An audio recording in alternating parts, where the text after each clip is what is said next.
വാൽമീകിയെ സംബന്ധിച്ചുള്ള ഏറ്റവും വലിയ വ്യത്യാസം വാൽമീകി വൈകാരികമായിട്ടാണ് രാമകഥ പറഞ്ഞത് എന്നതാണ്.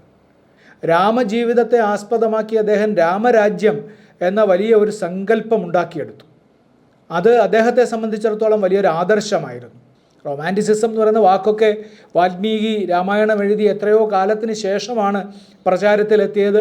അങ്ങനെ ഒരു മനുഷ്യർക്ക്, കവികൾക്ക് പൊതുവെ അങ്ങനെ ഒരു അവസ്ഥ ഉണ്ടാകാമെന്ന് ചില സൈദ്ധാന്തികർ കണ്ടെത്തിയത്, അതിനെപ്പറ്റി വോളിയം കണക്കിന് പുസ്തകങ്ങളൊക്കെ എഴുതിയതൊക്കെ അതിന് ശേഷമാണ്.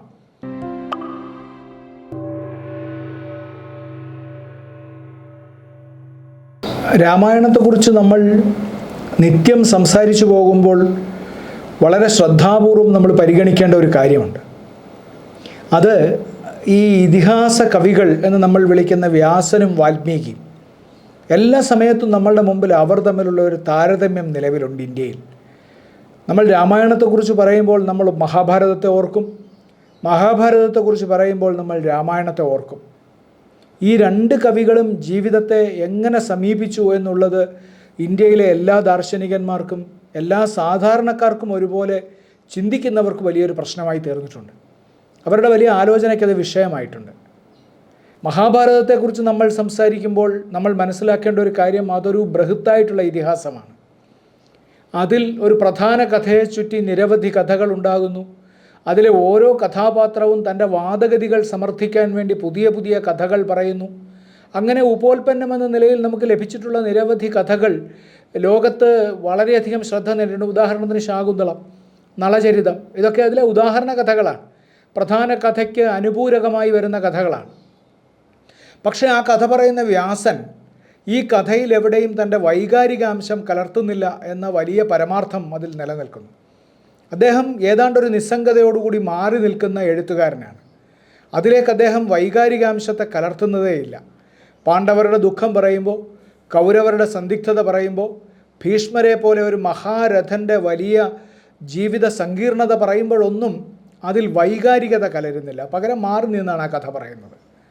വാൽമീകിയെ സംബന്ധിച്ചുള്ള ഏറ്റവും വലിയ വ്യത്യാസം വാൽമീകി വൈകാരികമായിട്ടാണ് രാമകഥ പറഞ്ഞത് എന്നതാണ്.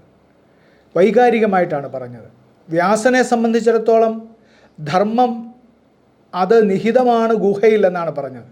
ധർമ്മസ്യ തത്വം നിഹിതം ഗുഹായാം. ധർമ്മസ്യ തത്വം നിഹിതം ഗുഹായാം. ധർമ്മത്തിൻ്റെ തത്വം ഗുഹയിൽ ഒളിപ്പിക്കപ്പെട്ടിരിക്കുന്നു. അതുകൊണ്ട് തന്നെ അതിൻ്റെ സങ്കീർണതയിൽ അദ്ദേഹത്തിന് എല്ലായ്പ്പോഴും ആശങ്കയുണ്ടായിരുന്നു.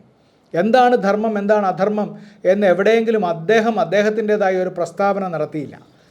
പക്ഷേ വാൽമീകിയെ സംബന്ധിച്ചിടത്തോളം രാമനെ അവതരിപ്പിക്കുമ്പോൾ അതിൻ്റെ പ്രാരംഭം മുതൽ അദ്ദേഹത്തിന് രാമനെ അവതരിപ്പിക്കുന്നതിൽ വലിയ ഒരു ലക്ഷ്യമുണ്ട്. ആ ലക്ഷ്യത്തിൻ്റെ വൈകാരികത രാമായണത്തിൽ ഉടനീളം വ്യാപിച്ചിട്ടുണ്ട്. ആ വൈകാരികതയാണ് എഴുത്തച്ഛൻ അരിച്ചെടുത്ത് സൂക്ഷിച്ചത്. അതിൽ ആ വൈകാരികതയെ അതേപടി സ്വീകരിക്കുകയല്ല എഴുത്തച്ഛൻ ചെയ്തത്. എഴുത്തച്ഛൻ ആ വൈകാരികതയുടെ ഒരു സാരാംശം സ്വീകരിച്ച് അതിലേക്ക് എഴുത്തച്ഛൻ ആവശ്യമുള്ള ഭക്തി കലർത്തുകയാണ് ചെയ്തത്. വാൽമീകി രാമായണത്തിൽ രാമനെ അവതരിപ്പിച്ചതിൻ്റെ ഏറ്റവും വലിയ സത്യം ഇന്ത്യയിൽ തിരിച്ചറിഞ്ഞത് ആരെന്ന് ചോദിച്ചാൽ അത് ഗാന്ധിജിയാണെന്ന് നമുക്ക് പറയണം. രാമജീവിതത്തെ ആസ്പദമാക്കി അദ്ദേഹം രാമരാജ്യം എന്ന വലിയ ഒരു സങ്കല്പം ഉണ്ടാക്കിയെടുത്തു. അത് അദ്ദേഹത്തെ സംബന്ധിച്ചിടത്തോളം വലിയൊരു ആദർശമായിരുന്നു. ആ ആദർശത്തിന് അനുഗുണമായി വാൽമീകി എന്താണ് സൃഷ്ടിച്ചത് എന്ന് നമ്മൾ ആലോചിക്കണം. അതിൻ്റെ വൈകാരികാവസ്ഥ എന്താണ്? രാമൻ്റെ ജീവിതത്തിൽ രാമൻ അഭിമുഖീകരിക്കുന്ന എല്ലാ പ്രശ്നങ്ങളോടൊപ്പവും അതോട് ചേർന്ന് വരുന്ന എല്ലാ കഥാപാത്രങ്ങളോടൊപ്പവും വാൽമീകി വികാരപരവശനാവുന്നുണ്ട്. അഭിഷേക വിഘ്നം വരുമ്പോൾ രാമൻ്റെ സങ്കടത്തിൽ വാൽമീകി പങ്കുചേരുന്നുണ്ട്.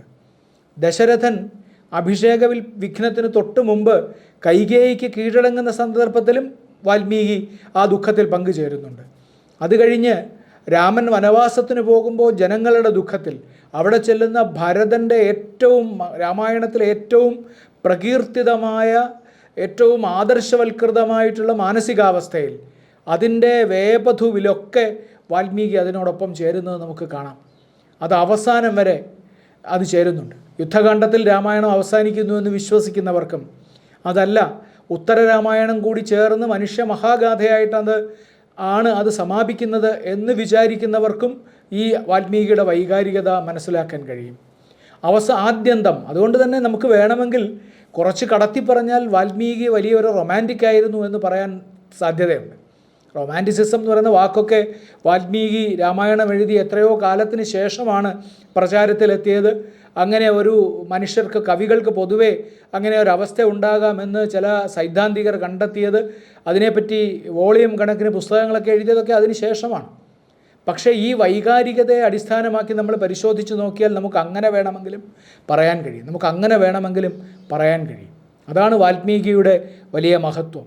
ഈ എഴുത്തിലെ അസാമാന്യമായ സിദ്ധി, വൈകാരികാവസ്ഥയെ നമ്മളുടെ ജീവിതാവസ്ഥയോട് ചേർത്ത് ഒരു വലിയ കഥാപാത്രത്തെ അവതരിപ്പിച്ച് ആ കഥാപാത്രത്തിൻ്റെ ഉയർച്ച, അതിൻ്റെ നിലനിൽപ്പ്, വേണമെങ്കിൽ അതിൻ്റെ ഏറ്റവും വലിയ, അതിൻ്റെ നീചാവസ്ഥ, അതിൻ്റെ ഏറ്റവും താഴ്ന്ന അവസ്ഥ, ഇത് വർണ്ണിക്കുമ്പോൾ വാൽമീകി ആ വൈകാരികത കൊണ്ടാണ് ഭാരതീയരുടെ ഹൃദയം കീഴടക്കിയത്. അതുകൊണ്ട് തന്നെയാണ് വാൽമീകി രാമായണം നമുക്ക് ഏറ്റവും പ്രിയപ്പെട്ടതായി തീർന്നത്. മഹാഭാരതം അത്രയും പ്രിയപ്പെട്ടതായിരിക്കെ നമ്മൾ മഹാഭാരതത്തെ എല്ലാ സമയത്തും നമ്മളുടെ കൂടെ കൊണ്ടു നടക്കാൻ തയ്യാറാവാതിരിക്കുകയും വാൽമീകി രാമായണത്തെ അഥവാ രാമായണത്തിൻ്റെ അനേകം പാഠഭേദങ്ങളെ നമ്മൾ കൂടെ കൊണ്ടു നടക്കാൻ തയ്യാറാവുകയും ചെയ്തത് ഈ വൈകാരികത, സാധാരണ മനുഷ്യൻ്റെ ജീവിതത്തിലെ വൈകാരികതയെ ഈ അതീത ജീവിതങ്ങളിലേക്ക് സംക്രമിപ്പിക്കുകയും അതിലെ രാക്ഷസനായാലും വാനരനായാലും മനുഷ്യനായാലും അതിലേക്ക് കടന്നു വരുന്ന ദേവന്മാരായാലും ഋഷിവര്യന്മാരായാലും എല്ലാവരിലേക്കും ഇത് സംക്രമിപ്പിക്കുകയും ചെയ്യാൻ വാൽമീകിക്ക് കഴിഞ്ഞു എന്നതുകൊണ്ടാണ്. അതുകൊണ്ടാണ് നമ്മളതിനെ ക്ലാസിക് എന്ന് വിളിക്കുന്നത്. അതുകൊണ്ടാണ് വാൽമീകി ലോകത്തിലെ ഏറ്റവും മികച്ച കവിയായി ഇന്നും നിലനിൽക്കുന്നത്. നമ്മളുടെ മുമ്പിൽ എത്ര കവികൾ കടന്നുപോയിട്ടും നമ്മൾ വാൽമീകി കോകിലം എന്ന് വിളിച്ച് ആദരിക്കുന്നത് അതുകൊണ്ടാണ്. വലിയ ദിവ്യ ഗുരു എന്ന് നമ്മൾ പറയുന്നത് അതുകൊണ്ടാണ്. അദ്ദേഹം വ്യാസനെ പോലെ തന്നെ വിശ്വഗുരുവായി അവതരിപ്പിക്കപ്പെടുന്നതും അതുകൊണ്ടാണ്.